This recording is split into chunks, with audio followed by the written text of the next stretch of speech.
बच्चों, आज मैं आपको धम्मपद की एक कहानी भी बताऊंगा। ठीक है। और धम्मपद की एक गाथा भी बताऊंगा। कि कहते हैं, अन्या ही लाभुपनिषा अन्या निब्बान गामिनी एवमेतं अभिज्ञाय भिक्खु बुद्धस्स सावको सकारं नाभिनन्देय विवेकमनुभूहये। इसका मतलब होता है, ये लाभ का मार्ग जो है ना, लाभ सत्कार का ये मार्ग दूसरा है। और निर्वाण जो बताते भगवान के लिए, मुक्ति जो बताई ना, ये मार्ग दूसरा है। तो इसीलिए भगवान बुद्ध जी की जो श्रावक है, उन्होंने लाभ सत्कार की, कीर्ति प्रशंसा की इच्छा नहीं करनी चाहिए। और उन्होंने इसके अलावा अपने काया, वाणी और मन पर संयम करते हुए धर्म का अभ्यास करना चाहिए, नहीं विवेक से काम लेना चाहिए करके भगवान बुद्ध जी इस गाथा में बताते हैं। तो ये जो हम आज गाथा सुनेंगे, इसका पहला भाग आज बताएंगे।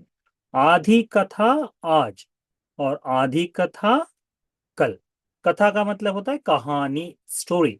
सो half of the story we going to learn today and half of the story we're going to learn tomorrow. So you have to be here. तो आज हम जो सीखेंगे उस वो गाथा जो है, वो कथा जो है, वनवासी तिस्सथेर की गाथा है। किसकी है? वनवासी। वनवासी का मतलब monk who lives in forest. Vanavasi, it means the forest living person. Okay. Stavir means the bhikkhu, the stable one. सो वनवासिक तिस्सथेर की ये गाथा है। तो आज हम लोग वो सीखेंगे। अब ये बहुत सुंदर देशना है, बहुत ही सुंदर कथा है। तुम बच्चों को इसे सीखना चाहिए और बहुत कुछ सीखना चाहिए। ऐसा नहीं कि सुन के इधर से सुनो और उधर से निकाल दो। नहीं बच्चों, ये तुम्हारे जीवन में यदि तुमने इसका इस्तेमाल कर लिया तो फिर इसी में जैसे बताए वैसे ही परिणाम तुमको, फल तुमको देखने को मिलेंगे। राजगृह में महासेन नाम का एक ब्राह्मण था। कौन था? महासेन नाम के एक ब्राह्मण थे। ठीक है। राजगृह में थे। वो महासेन नाम के ब्राह्मण सारिपुत्त भंते जी के जो पिता है, बंगत बंगंत, उनके मित्र थे। उनके मित्र थे, यानी हम लोग इस तरह से देखा जाए तो अंकल जिनको बोलते हैं ना, चाचा कहे या ताऊ कहे, है ना। तो पापा के मित्र थे, किनके? सारिपुत्त भंते जी के पापा के मित्र। तो क्या हुआ कि सारिपुत्त भंते जी एक बार भिक्षा मांगने के लिए गए। अब भिक्षा मांगने जब गए, भिक्षा मांगना पता है ना, भंते जी लोग हाथ में भिक्षा पात्र लेते हैं और दरवाजे दरवाजे पर जाते हैं, है ना। अभी देखने को कम मिलता है, पर भगवान के समय में ऐसा देखा जाता था। तो ये भंते जी भिक्षा मांगने के लिए गए। उन्होंने देखा हमारे पिता के मित्र का मकान है। परंतु जब घर में थे सारिपुत्र भंते जी, तब ये पिता के मित्र, ये जो महासेन नाम का ब्राह्मण, बहुत धनी था, बहुत धन था। परंतु धीरे धीरे धीरे उनका सारा धन क्षीण हो गया, खत्म हो गया। अब जब धन खत्म हो गया तो देने के लिए कुछ है क्या उनके पास? कुछ भी नहीं है। तो उनके मन में देने की इच्छा है, उनके मन में देने की इच्छा है। तो उन्होंने देखा घर में क्या है, क्या है, क्या है, कुछ भी नहीं देने के लिए। उनको लगा कि सारिपुत्र भंते जी को पता ही नहीं मैं निर्धन हूं करके। इसीलिए भिक्षुओं, बच्चों, भगवान बुद्ध जी पता है क्या बोलते हैं? गोचर गाम करके एक शब्द कहा है भगवान ने भिक्षुओं के लिए, पिंडपात के लिए गोचर गाम शब्द बताया, यानी कहाँ पर भिक्षा मांगनी चाहिए उसके बारे में। कई बार ऐसा होता है कि बहुत श्रद्धा है, बहुत श्रद्धा, पर देने के लिए, दान देने के लिए कुछ भी नहीं। तो भिक्षु लोग उस भिक्षुओं को बताते, जो भिक्षा मांगने जा रहा है, बताते हैं, देखो उपासक, उनके घर की तरफ मत जाना, वहां गरीब बनते, वो जो उपासक है वो दान नहीं दे पाएंगे, पर श्रद्धावान है। क्योंकि अक्सर ऐसा होता था ना कि देने के लिए कुछ भी नहीं, और यदि दे नहीं पाए, और भंते जी भी दरवाजे पर खड़े हैं, देने के लिए भी कुछ भी नहीं, तो उपासकों को बहुत बुरा लगता था कि अरे काश कुछ देने को हमको हो जाता, भोजन कुछ दे पाते, वैसा। तो ये जो महासेन है, ये भी संपूर्णतः दरिद्र होने के पास देने के लिए कुछ नहीं। अब जब देने के लिए कुछ नहीं, तो आकर भिक्षु से मिल सकते हैं क्या? नहीं मिल सकते। तो दरवाजे के पीछे जाकर छुप गया। पहले तो मन में आया कि देख लूं घर में क्या है, तो सारा घर छान मारा, देने के लिए कुछ नहीं है, दान भोजन के लिए देने के लिए कुछ नहीं है। तो सोचा कि कैसे मैं अपना मुंह दिखाऊं भंते जी के सामने, सारिपुत्र भंते जी को कैसा मैं अपना मुंह दिखाऊं करके, वे अपने दरवाजे के पीछे छुपे रहे। फिर हुआ ऐसा कि सारिपुत्र भंते जी आगे बढ़ गए। पुनः दूसरे तीसरे दिन हो या बीच में, फिर सारिपुत्र भंते जी उसी राह से भिक्षा के लिए आए। देखा अब भी ये देने के लिए कुछ भी नहीं, तो घर के बाहर निकले ही नहीं, छुप कर रखे रहे। उनको लग रहा था मेरे को देना है, देना है, देना है, पर देने के लिए दे क्या? कुछ होना चाहिए। जो आदमी दिन भर मजदूरी कर कर रात्रि के समय में कुछ खाए, वो आदमी दान में क्या दे पाएगा? कुछ भी नहीं था उसके पास देने के लिए, तो उस दिन भी छुपा रहा। तो एक बार ये जो ब्राह्मण है कहीं किसी कार्यक्रम में हो, कहीं कुछ गया हो, तो उसे भोजन में दो वस्तुएं प्राप्त हुई। एक तो उसे मोटा सा कंबल मिला, अभी होता है ना एक, तो ब्राह्मण उतरे भिक्षा मांगते हुए, वो भी गया, तो क्या हुआ, उसे कंबल दिया गया, एक मोटा सा कंबल मिला। और साथ में उसे खीर का पात्र दिया गया, यानी एक आदमी जितनी खीर खा पाए उतना खीर बनाकर उनको दिया गया। जैसे ही इस ब्राह्मण को ये खीर और वो चादर, कंबल जो है कंबल, ये दो चीजें उसके हाथ में आई, उसके मन में पहला ध्यान क्या आया? क्यों न मैं ये सारे पुत्र भक्ति जी को दे दूं। क्या क्या ख्याल आया? क्यों न मैं ये सारे पुत्र भंते जी को दे दूं करके। और क्या किया? वैसा ही ख्याल रखकर घर गया। सारे पुत्र भंते जी तो बड़े करुणावान हैं। सारे पुत्र भंते जी ने भी सोचा कि मेरा उपासक ऐसा विचार रखता है, क्यों ना मैं उसके घर जाऊं। तुरंत भिक्षा पात्र लिए हाथ में, और इस महासेन ब्राह्मण के घर की ओर चल दिए। घर में जाते जाते ही सारिपुत्र भंते जी ने सारिपुत्र भंते जी को तरह भंते आइए ना, प्लीज बैठिए करके विराजमान कराया। और अपना पात्र से जिस खीर का पात्र मिला, उस खीर को सारिपुत्र भंते जी को परोसना शुरू कर दिया। खीर परोसते परोसते परोसते जब आधी खीर रह गई, सारिपुत्र भंते जी ने बोला कि बस इतना बहुत है। तो महासेन तुरंत कहता है, क्योंकि सारिपुत्र भंते जी को मालूम है ये खीर एक ही आदमी पूरा खा सकता है, यदि उसने मुझे आधी दे दी तो आधी वो खाएगा, तो कम से कम उसकी भूख तो चली जाएगी, तो मैंने लेना नहीं चाहिए पूरा। तो सारिपुत्र भंते जी रोक देते हैं। वो कहता है, भंते ये पूर्णतः ये जो दान मैं दे रहा हूं, ये केवल आपको देने की चेतना से ही मैंने लिया है। ये पूरा पात्र भंते दीर्घ काल तक मेरे सुख के लिए हो। दीर्घ काल तक यानी लंबे समय तक, for long time I should be happy, मैं खुश रहूं, इसके लिए बनते ये आप दान को स्वीकार करें। तब सारे पुत्र बनते जी ने वो भिक्षा पूरा खीर का पात्र लिया, और ये कंबल जो है सारी पुत्र बनते जी को हाथ में दान दिया। दोनों चीजें किसको दान दी? सारी। पहले 2 दिन क्या हुआ, भिक्षा मांगने आए तो छुप कर बैठा, क्योंकि देने के लिए कुछ भी नहीं। पर जैसे ही देने के लिए कुछ आया, तो पहला ख्याल क्या है? मैं ये संघ को दान दूंगा करके, तुरंत। इसीलिए बच्चों, तुमको क्या होना चाहिए, अभी तुमने प्रैक्टिस करनी चाहिए, क्या करनी चाहिए? जब भी तुमको कुछ मिले, उसमें से एक हिस्सा मैं दान दूंगा। और अभी से प्रैक्टिस करना शुरू करो। क्या करना है? अभी से प्रैक्टिस करना। जो भी तुमको मिले, जैसे 10 रुपया मिला है तुमको, उसमें से 1 रुपया दान का, इसकी आदत लगाओगे क्या? 10 रुपया मिला है तो उसमें से 1 रुपया, कम से कम 1 रुपया, यानी कम 1 रुपये से कम नहीं होना चाहिए। फिर जैसे संख्या बढ़ जाए, 500 रुपये मिले तो 50 रुपये हो गए, है ना? 1000 रुपये मिले तो 100 रुपया हो गया। ऐसे होगा ना? हाँ, इसकी आदत तुम बच्चों को लगा लेनी चाहिए। इसकी आदत लगाओ, ठीक है? बिल्कुल लगाओ। इसके पास दान देने के लिए कुछ भी नहीं था, तो 2 दिन दरवाजे के पीछे छुप कर बैठे रहे। देने के लिए है तो तुरंत दे दिया, तुरंत तुरंत ही। क्या हुआ पता है? इसी की, अरे सारिपुत्र भंते जी को मैंने दान दे दिया, दान दे दिया, दान दे दिया, इसका आनंद, इसी आनंद में उन्होंने कहा कि ये जो है, मुझे ये जो दिया हुआ दान है ना, ये दिया हुआ जो दान है, ये दान दीर्घ काल तक जहां जहां जन्म लो, वहां वहां तक ये मुझे काम में आए करके, इस तरह से। तो जैसे कहा कि ये धर्म के लिए, मुझे भी धर्म को प्राप्त करने के लिए मैं, मुझे हेतु बने करके, तो सारिपुत्र ने, भद्र जी ने उसको आशीर्वाद दिया, ऐसा ही हो करके, तथास्तु जो कहते हैं ना।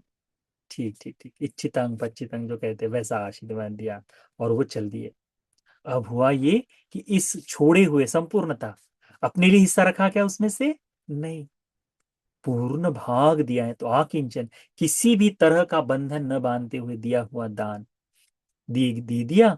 और उसी आनंद में वह धीरे, वो जब मृत्यु को प्राप्त हो गए, अब मृत्यु को प्राप्त होते ही सारिपुत्र भंते जी के ही उपासकों के घर में पुनः उनकी पत्नी के गर्भ में प्रवेश किया। यानी मनुष्य जीवन से दिव्य लोक या प्राणियों के लोक कहीं नहीं, पुनः मनुष्य लोक में लौट के आया।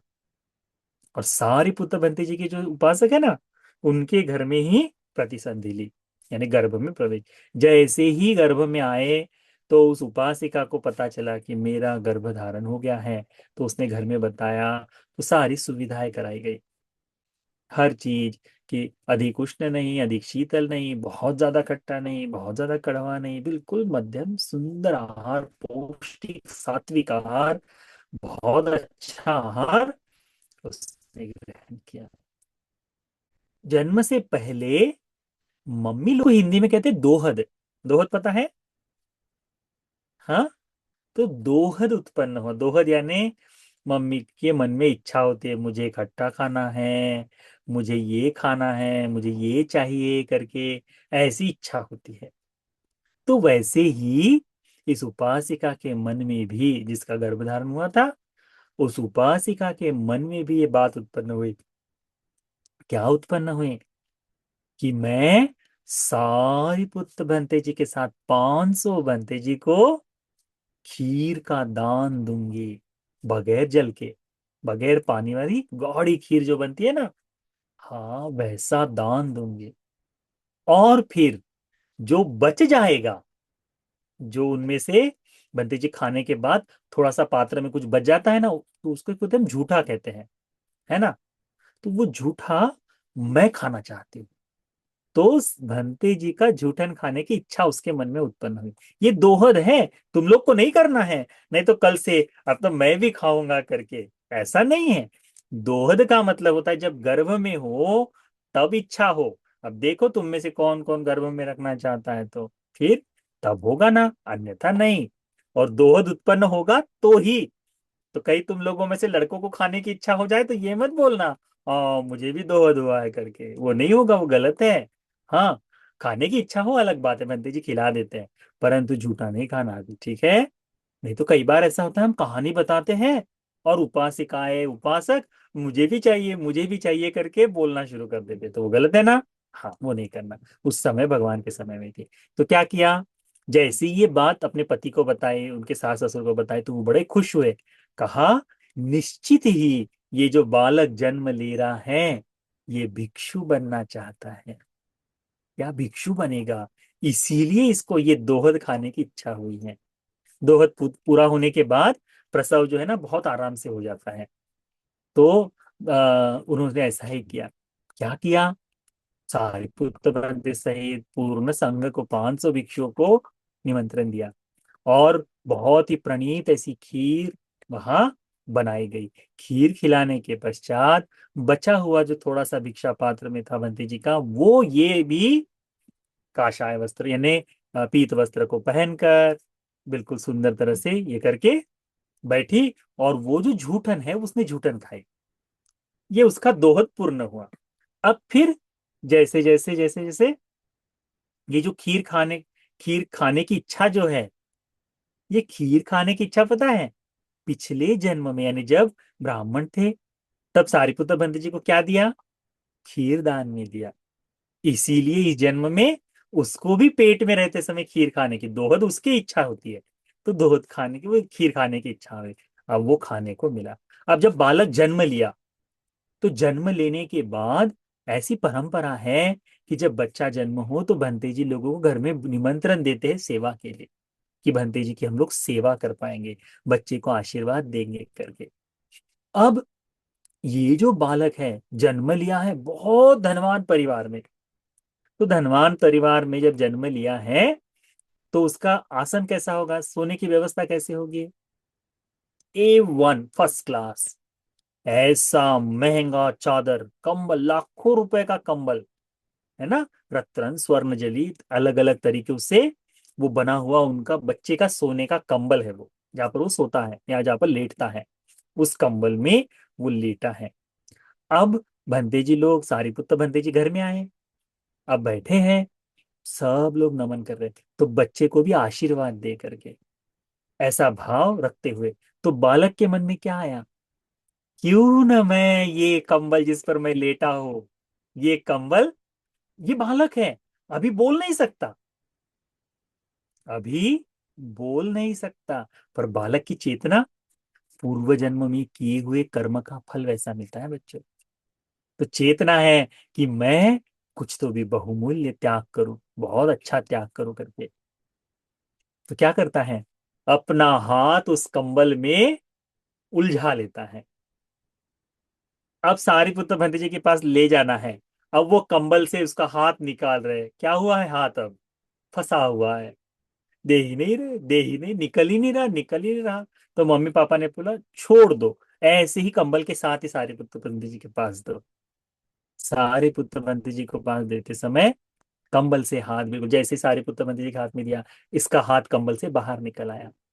माँ बाप के मन में तुरंत आया कि ये जो है बालक को दान देने की इच्छा थी, इसीलिए ये दिया है। वो लाख रुपए का कंबल सारी बुद्धवंती जी को दान दे दिया, है ना सुंदर।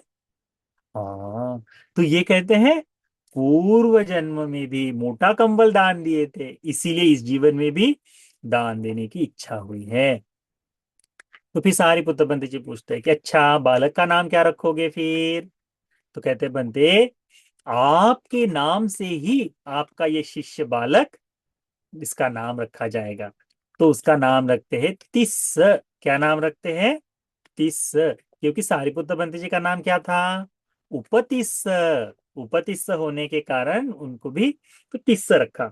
अब सारिपुत्र बंते जी का परिवार होने के कारण, यानी उपासक परिवार होने के कारण, उपासकों के घर में सारिपुत्र बंते जी समय समय पर जाते थे, तो बच्चे के अलग अलग संस्कार होते हैं, जिसमें क्या है, एक है जन्म का संस्कार, दूसरा है नामकरण का संस्कार, तीसरा है अन्नप्राशन का संस्कार, उसके बाद है कर्णवेधन। पहले के समय में बच्चों के कान छेदे जाते थे, तुम बच्चों के कान छेदे जाते थे, लड़कों के भी, लड़के तब कुंडल पहना करते थे, बड़े बड़े सुंदर कुंडल पहना करते थे, अब नहीं पहनते, है ना। तो वो कुंडल, तो कर्ण छेदन का भी उत्सव हुआ करता था, उसके लिए भी। फिर जब ऐसी अवस्था आ जाए कि अब धोती पहन सकता है, तो वस्त्र पहनने का संस्कार, और फिर आभूषण धारण। आभूषण धारण कैसे, जैसे भी छोटा सा बालक है तो उसको सोने की चेन दे सकते हैं क्या, नहीं दे सकते। पहले के समय में कमरबंद बांधा बांधा करते थे बच्चे, बड़े लोग कमरबंद बांधा करते थे, या फिर कंठा जो है ना बड़ा वाला, गले में एक मार माला पहना करते थे।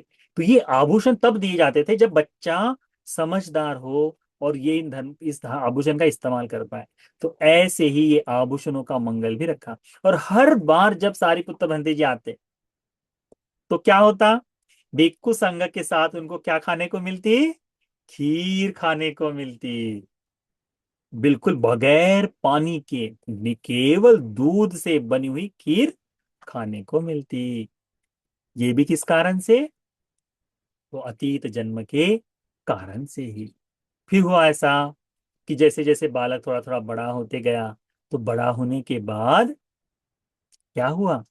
बड़ा होने के बाद जब 7 वर्ष का हुआ, तो उसने अपनी मम्मी को बताया, मम्मी अब मुझे भंते बनना है, भिक्खु बनना है। तो कहा ठीक है पुत्र, तुम तो जन्मने वाले थे, तभी हमको पता चल गया कि प्रवजित हो। ठीक है, तो तुम जाओ। सारिपुत्र बंते जी को बुलाया और बताया कि मैं शाम को बच्चे को आपके यहाँ प्रवज्जा के लिए लेके आऊंगी। तो कैसे? बिल्कुल ढोल बजाते हुए, नगाड़ों के साथ, धूमधाम से, बढ़िया शोभा यात्रा के साथ बच्चे को बिहार में जाकर सारिपुत्र भंते जी को सौंप दिया। क्योंकि सारिपुत्र भंते जी आचार्य उपाध्याय बनेंगे ना, तो उपाध्याय को सौंप दिया। अब सारिपुत्र भंते जी ने, अब बच्चे बच्चा है ना, तो सारिपुत्र भंते जी ने तिस्स को बताया कि तिस्स, क्योंकि श्रामनेर बनेगा ना, तो बताया तिस्स, ये प्रव्रजा बड़ा मुश्किल काम है, बहुत मुश्किल काम है। यहाँ पर जब ठंड पड़ती है तो फिर ठंड में गर्मी नहीं मिलती, ठंड में ठंड के हिसाब से रहना पड़ता है, यानी बड़ा कठिनाई से जीवन जीना पड़ता है। तुम तो बड़े सुख में जिए हो, क्योंकि कैसे सोने के 1-2 लाख रुपए के सोने के चद्दर पर सो रहा है, उस समय के पैसे से सो रहा है, तो कितना बड़ी बात हो गई, तो कितना सुख से रहा होगा, है ना? तो सुख से पड़ा।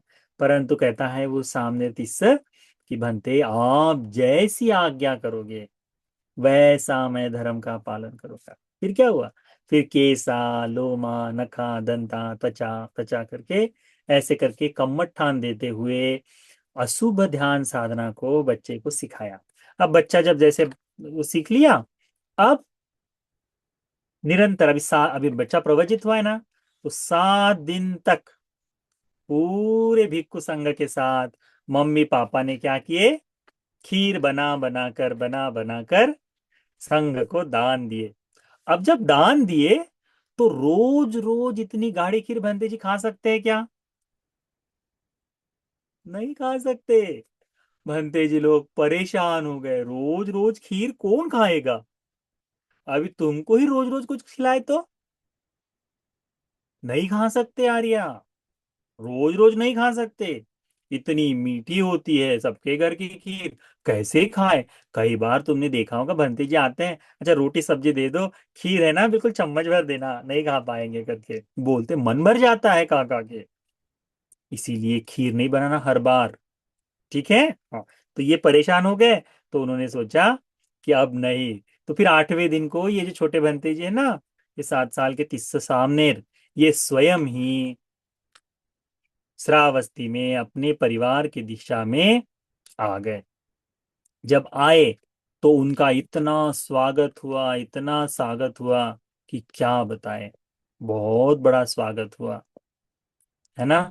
तो 500 में 500 थालियों में अलग अलग खाद्य बनाकर तिस्स सामनेर के रास्ते में लोग आकर महादान दिए, महादान दिए।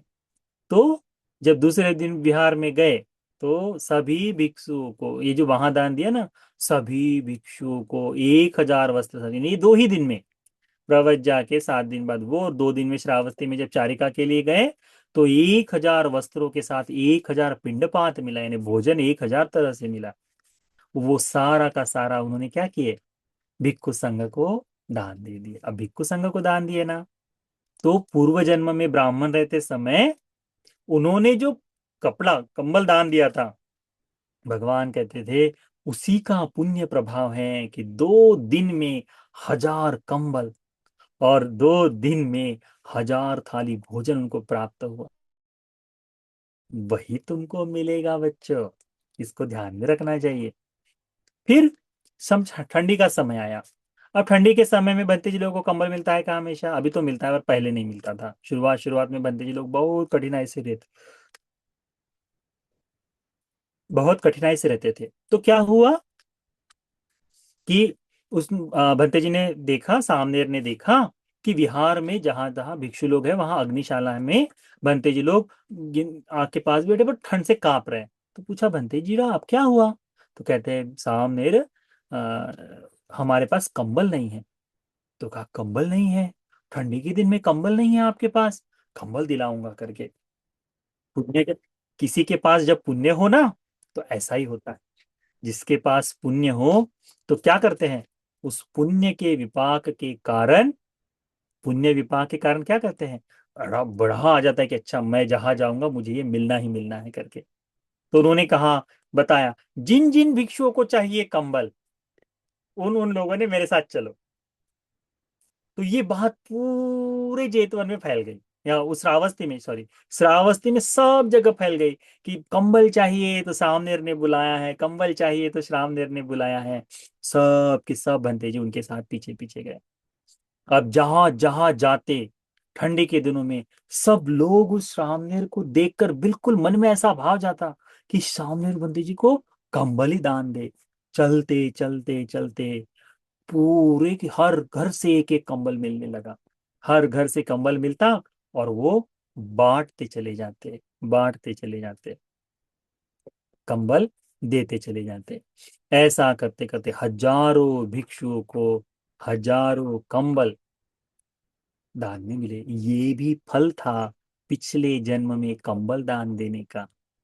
अब हुआ ये कि एक नगर से आते आते 500 कंबल, एक आदमी है ना व्यापारी, 500 का ठंडी के दिनों में देखता है ना रास्ते पे सड़क के किनारे बड़ा सा ढेर लगाकर, किलो किलो कंबल, किलो कंबल, 400 रुपए किलो कंबल, 500 रुपए किलो किलो कंबल, ऐसा बेचते हुए दिखाई देते हैं कि नहीं अभी। तुमको पता नहीं, तुम ठंड, हमारे इधर तो होता है ऐसा। दिल्ली में ठंड ज्यादा पड़ती है ना, तो यहाँ सड़क पर लोग कंबल बेचते हैं। हाँ। तो एक आदमी आया और बोले कि देखो ये सारा कंबल छुपा के रख दो। उधर से एक भंते जी आ रहे हैं, सामने आ रहा है, उसको पूरा लोगों से कंबल जमा कर रहा है करके। दान में बाधा करने वाले लोग होते हैं कि नहीं, ऐसी बाधा के लिए ये आदमी भी वहां आया। ऐसी ही बाधा करना चाहता था, क्या किया कि कंबल दान वो मांग रहा है करके। तो फिर व्यापारी ने बोला, कोई जबरदस्ती थोड़ी ना ले रहे हैं, मेरी इच्छा होंगी तो दूंगा, मेरी इच्छा नहीं होंगी तो नहीं दूंगा, जबरदस्ती थोड़ी ना है। अभी आपके घर में बनते जाए और जबरदस्ती दान मांग सकते हैं क्या, नहीं मांग सकते। आप जो देंगे वही तो बनते जी लेंगे कि नहीं। तो उसने सोचा ठीक है ठीक है ठीक है। पर उसके मन में फिर ख्याल आया इस व्यापारी के, उसने व्यापारी ने डांट दिया उसको कि देख तू दान में व्यत्यय खड़ा मत कर, मेरी इच्छा होगी तो मैं दूंगा, तू चले जाए यहाँ से करके।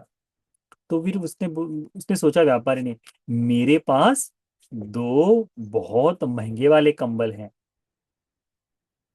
तो मैं क्या करूं, इसको छुपा के रख देता हूं करके। तो उसने वास्तव में ही ये दो कंबल छुपा दिया। अब छुपाने के बाद क्या हुआ, जैसे जैसे ये बंते जी उधर से आए पूरे भिक्खु संघ के साथ, सामने 30 बंते जी जैसे जैसे आए, क्या हुआ, उन सामने बंते जी को देखकर इनके मन में पुत्र मोह जागा कि मेरा बेटा आया है, मेरा बालक आया है। तो इतनी श्रद्धा, इतना श्रद्धा का भाव, तुरंत वो छुपे हुए दो कंबल बाहर निकाल कर मेरे बच्चे को देता हो करके उन्होंने अपने सामने तिस्स को दान में दी। अब ये जो है, इतना दान सारा का सारा भिक्षुओं में बांट दिया। अब भिक्षुओं को कंबल बांटने के कारण, भिक्षुओं को कंबल बांटने के कारण उनको क्या कहा, हम्म, कंबल दान देने वाले बनते जी करके, कंबल दायक तिस्स, कंबल दान देने वाले तिस्स बनते जी, ऐसा है। तो ये जो व्यापारी है ना, इस व्यापारी ने सोचा है कि मैंने दान दिया है तो बहुत आनंद हुआ। अब अब ये जहां जहां जाते, इसी तरह से उनका कुछ ना कुछ दान का नाम होते जाता। ठीक है। अब उन्होंने देखा कि 7 वर्ष की आयु में ही 1,000 कंबल उन्होंने प्राप्त किए थे, इतना कंबल दान में मिला उनको। उन्होंने सोचा कि लोग बार बार मेरे पास आकर इसी तरह से बात करेंगे कि मुझे ये चाहिए, मुझे ये चाहिए, मुझे ये चाहिए, बड़ा व्यत्यय उत्पन्न होगा। और मेरे सगे संबंधी, मेरे रिश्तेदार भी इसी तरह से सोचेंगे कि अरे कैसे करे करके। तो उन्होंने सोचा कि क्यों न मैं जंगल में एकांत में चले जाऊं, एकांत में जाओ। तो कैसे जाएंगे, तो भगवान के पास गए, सारिपुत्र बंती जी के पास और भगवान के पास गए, पूरा कर्मस्थान लिया कि मुझे कैसे अरंत, और कहा भगवान मैं जंगल में जाना चाहता हूँ। नजदीक में जाएंगे तो लोग तो खोजते हुए आ जाएंगे। तो 100 योजन दूर पहाड़ों की दिशाओं में वो चले गए, पहाड़ों की तरफ चले गए। वहां पर उन्होंने एक उपासक को पूछा, बड़े बूढ़े उपासक को, कि यहाँ नजदीक में कोई जंगल है क्या? बनते आइए ना। उनको देखते ही सबके मन में ऐसा बड़ा प्रेम जाग जाता। दान देने वाला प्रिय होता है सबका, ये उसमें पता चलता है हमको। दान देने वाला बड़ा प्रिय होता है। दान दे के देखो, आपकी प्रशंसा करेंगे। दान दे के देखो, आपका बड़ा आनंद होगा। तो इस बंटी जी को कहा, बंटी जी आइए ना, मैं आपको दिखाता हूँ। तो बंटी जी को घर लेकर गए, वहां से फिर कहा, बंटी ये जंगल है, बहुत सुंदर जंगल। और कहा बंटी आप यही रहिए, यहाँ पर रहिए। हम आप यदि यहाँ रहेंगे तो हम आपको गिलान पच्चय भोजन आदि की व्यवस्था करेंगे, पिंडपात में भोजन व्यवस्था करेंगे, और आपसे धर्म सुनकर हम भी सील का पालन करेंगे, और वर्षावास में हम भी उपोषण सील को ग्रहण करेंगे करके उन्होंने कहा। तो वो जो छोटे बंते जी हैं, उन्होंने भी सोचा ठीक है करके। अब 1 माह वहां हो गया, 2 माह वहां हो गया। धीरे धीरे देखते देखते उन्होंने दूसरे माह के अंत में होकर अरहत्व को पूर्ण प्राप्त कर लिया। अब जब पहले जब भंते जी आए, इस बूढ़े बूढ़े आदमी को जब पूछा उसको, तो उन्होंने पूछा भंते जी आपका नाम क्या है?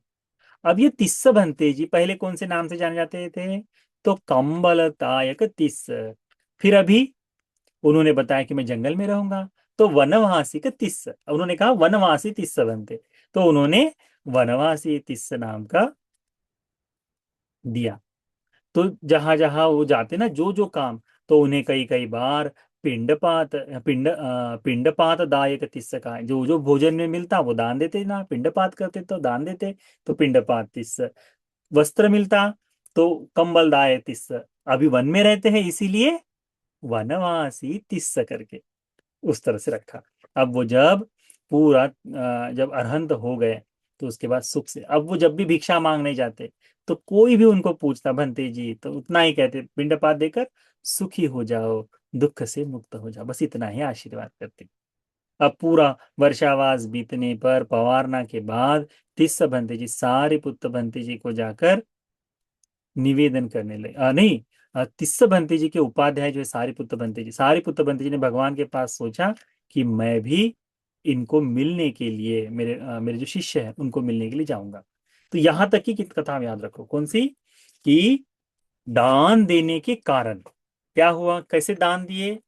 मिला हुआ मिली हुई वस्तु में पहला ख्याल दान का आया, दान दिए। उस दान के आनंद में मृत्यु हुई, तुरंत जन्म लिए महाधनवान कुल में। महाधन कुल में जन्म लेकर क्या हुआ, महाधन कुल में जन्म लेते ही उसके पश्चात हुआ ये कि वे पुनः दान की ही इच्छा से लगे रहे, निरंतरता से दान देते रहे। और इतना सुंदर कि जो जो उनको देखता उनके मन में क्या आता, कि मैंने देना चाहिए, देने वाले को मिलता है करके भगवान ने बताया। तो तुम भी अच्छे से अभ्यास करो दान का, बहुत अच्छे से अभ्यास करो, तो तुमको भी दान का फल निरंतरता से मिलते रहेगा। ठीक है, इस बात को याद रखोगे। तो कोशिश करो कि तुमको यदि 10 रुपया मिलता है तो उसमें से 1 रुपया दान दोगे। यदि तुमको 1 लाख रुपया मिलेगा तो फिर क्या करोगे? फिर तो नहीं दे पाओगे ना। 10 रुपए में से 1 रुपया दे सकता है आदमी, 1 लाख रुपए में से 10,000 रुपया दे पाएगा क्या? नहीं, वो तो बड़ा मुश्किल हो जाता है। तो एक काम करना, जब तुमको 1 लाख रुपया मिलेगा ना, तो उसमें से 5,000 रुपये दान दे दे। ठीक है? ठीक है। हाँ, तो दान की आदत, परंतु दान की आदत, जब भी तुम्हारे हाथ में कुछ भी आए, तुम्हारे मन में क्या होना चाहिए? पहला, कि मैं इसमें से कुछ दान दे दो। और बता रहे उपासक उपासक बच्चों कि जैसे जैसे तुम देते जाओगे ना, तुमको इसके फल मिलते जाएंगे। तुम देते जाओगे, तुमको इसके फल मिलते जाएंगे। इसी जीवन में बहुत सुखी हो जाओगे तुम। ठीक है, तो इसीलिए इस बात को ध्यान में रखो। ये धम्मपद की कथा का पहला भाग है। इसकी आधी कथा हम आपको कल बताएंगे, कल यानी अगले रविवार को, नेक्स्ट संडे। ठीक है, नेक्स्ट संडे हम शायद भोपाल में रहेंगे, तो भोपाल से आपको देखना करेंगे। हाँ, हाँ, तो हम वहां पर बताएंगे आपको कि कैसे सारिपुत्र मुगलान भंते जी मिलने जाते हैं, कैसे अरहत्व के बाद उनका इस दान का विपाक कैसे कैसे बताते हैं करके हम देखेंगे। तो आज तुमने क्या सीखा है कि दान देने से तुरंत ही उसका विपाक मिलता है। परलोक में भी ये दान विपाक देता है। जहां जहां लेकर जाता है, जहां जहां जन्म होता है, वहां वहां उस व्यक्ति को केवल एक कंबल दान दिया, वो भी मोटा सा। बचपन में जन्मते ही कितना बड़ा कंबल मिला, लाखों रुपए का कंबल मिला, दान दे दिया।